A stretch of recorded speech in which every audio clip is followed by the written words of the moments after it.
Hello, this is Maggie. Today I'm doing a Synastry chart with John F. Kennedy and Jacqueline Kennedy-Onassis. Um, so John F. Kennedy will be the interior wheel in the blue, natal wheel in the blue, and Jacqueline Kennedy will be the outside wheel in the red. So I'll be looking for where they connect. So her Venus, her Sun and Mercury are in Leo, so that's planet of communication, and the Sun is herself. She just shines or shone really, really bright as a Leo. Just everyone absolutely adored her. It's in the 10th house, so they're both very much in the public eye. He is president, her is the first lady. And she just really was shining in that role. You know, just interior design with the White House, and she was fabulous. So John F. Kennedy has Neptune on her sun. So he saw, he was very intrigued by her. He saw her glamour, and there was an attraction. There was definitely an attraction, and the communication was maybe sometimes foggy because coming from him, Neptune can sometimes create a little confusion when it comes to communication. So her Mercury is on his Neptune. And Pluto, her Pluto rather, is in Cancer on the midheaven. So, you know, she and his Pluto, it's generational, is also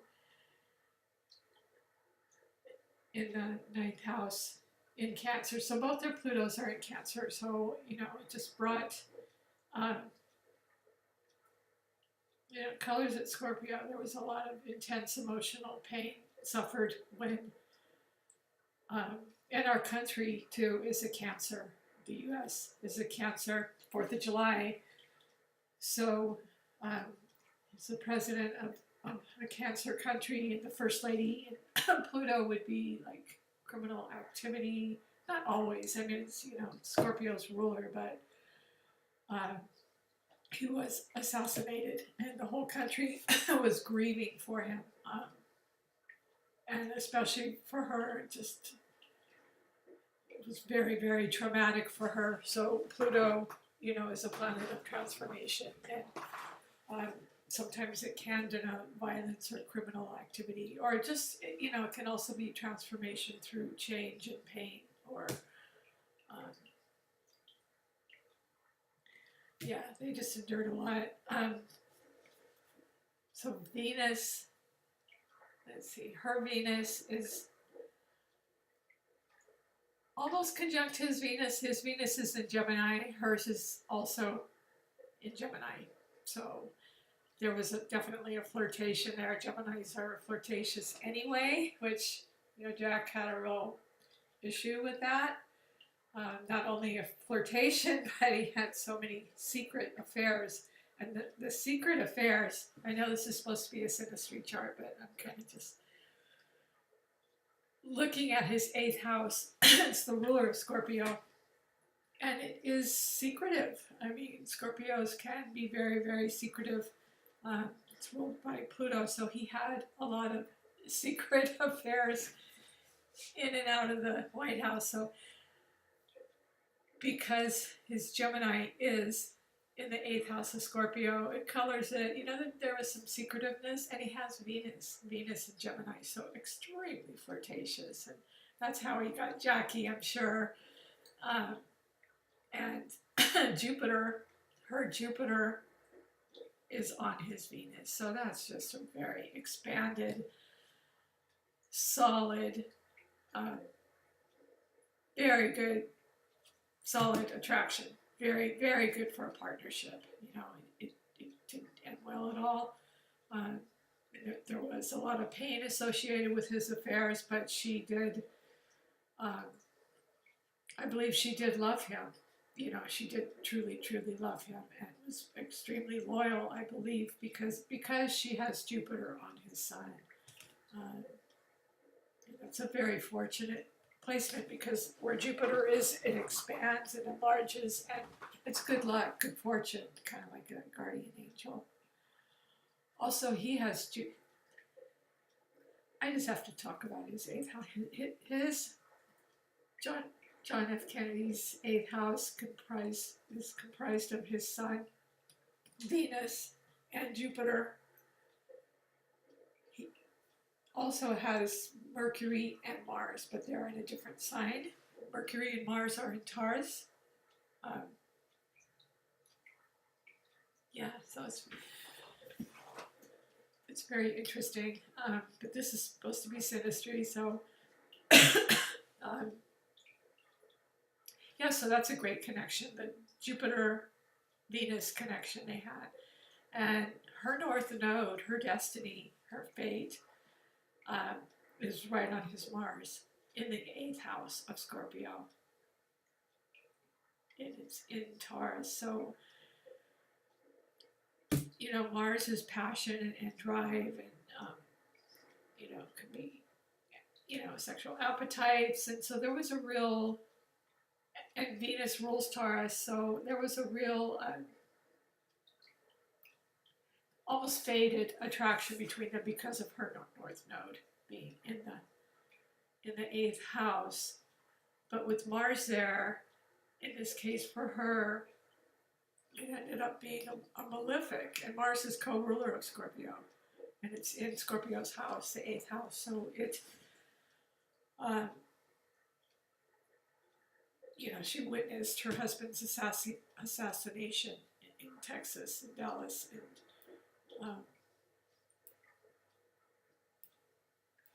so that was her North Node in Mars. I don't know, that just jumped out at me that she had to endure the pain of seeing that, and living through that. Let's see. Oops, sorry.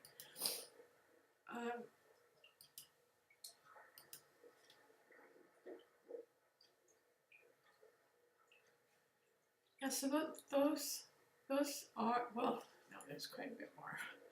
So her Moon Mars, they have a Moon Mars connection in Virgo in the 11th house. I'm kind of jumping around, but I went first to the midheaven and then to the stellium of planets that JFK had in Gemini, and of course her Jupiter and Venus being on top.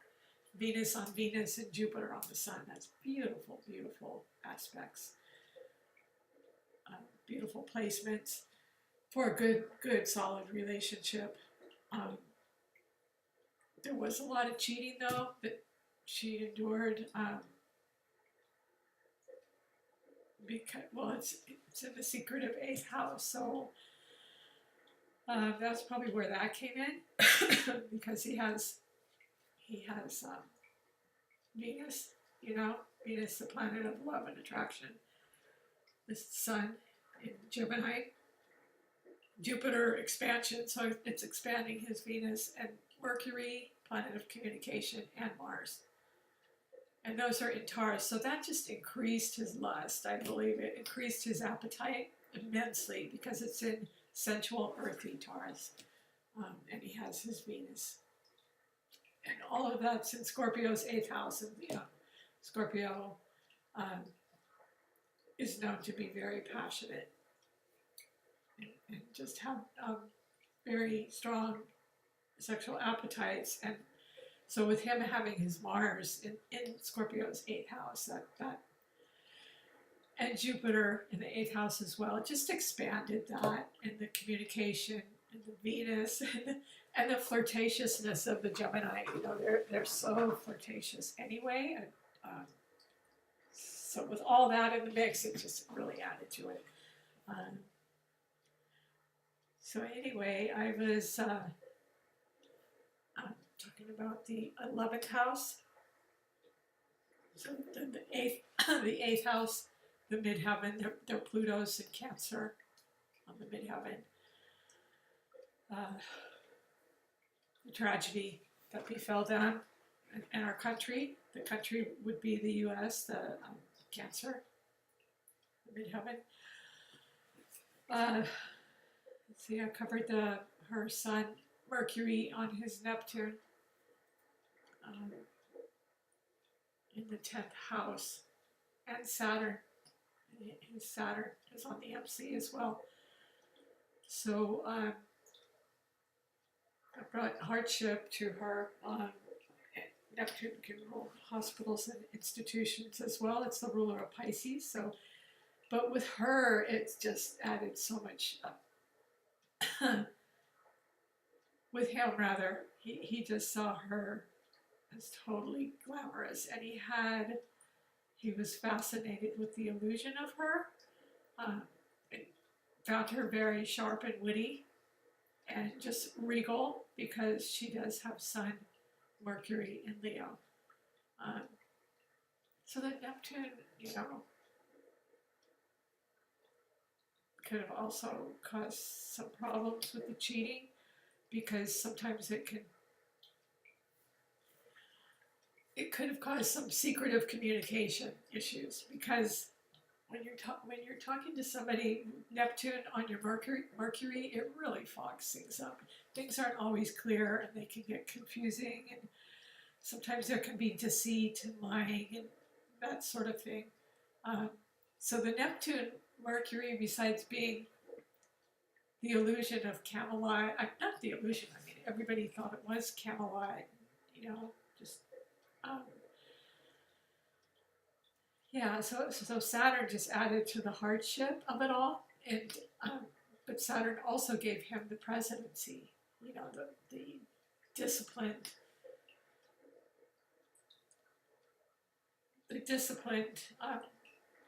job of being president of our country, and for her being first lady, and with Saturn there, I talked about the assassination. I was in grade school, I cried, just the whole country was stunned. But anyway, Pluto on midheaven, her Pluto, and Saturn and Neptune on his midheaven in the 10th house. In the 10th house of career, public eye, politics, the public sector authority.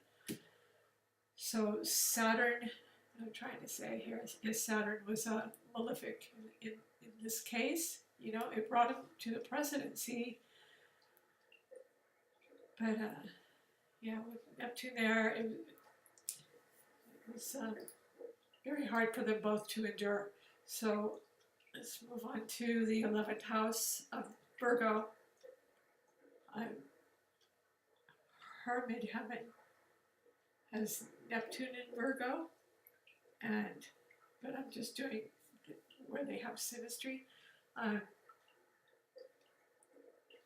So her Mars is on his moon. That's a really good connection as well. Very good connection. Very, when you're Mars, your planet of passion and drive. It's the co-ruler of Scorpio and Aries, is on one of the lights. The sun or the moon. That's a really, really good connection. So they had that, and it's in the 11th house of Virgo. So it's in Aquarius's house. So, and Mercury's the ruler of Virgo, co-ruler of Virgo. So they had a very deep, sensitive, almost analytical relationship as friends, friends and partners as well. And, Virgo is the sign of work and health. So they had the Moon-Mars connection. The moon would make him emotional, and he saw her as extremely attractive. He saw her Mars, and she saw his moon. She saw the sensitivity, and saw him as an authority in his work. And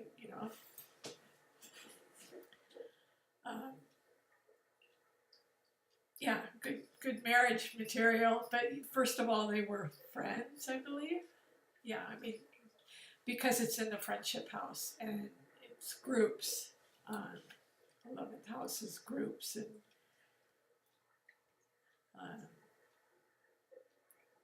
so he did have major health problems in the house, in Virgo's house, and you know, he was assassinated. So that's, again, I'm just looking at Mars on the moon in Virgo, but that's not my intention with this chart. Her ascendant is in Scorpio in his first house, so he found her extremely attractive, extremely attractive.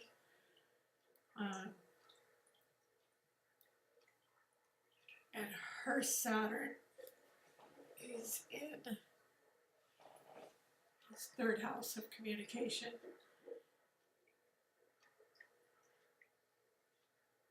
Yeah, so I'm not going to read both of their charts right now. But, let me just get to the 7th house. They've got stuff going on in the 7th house. They have,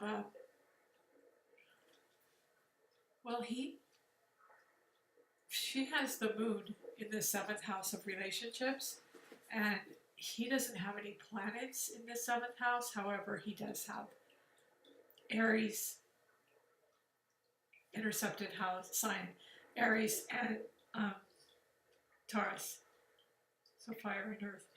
So there was a real attraction between them, and an earthy, like sensual pleasure, having him, John F. Kennedy, having earthy, sensual Taurus there, ruled by Venus. So, you know, to feed all his passions.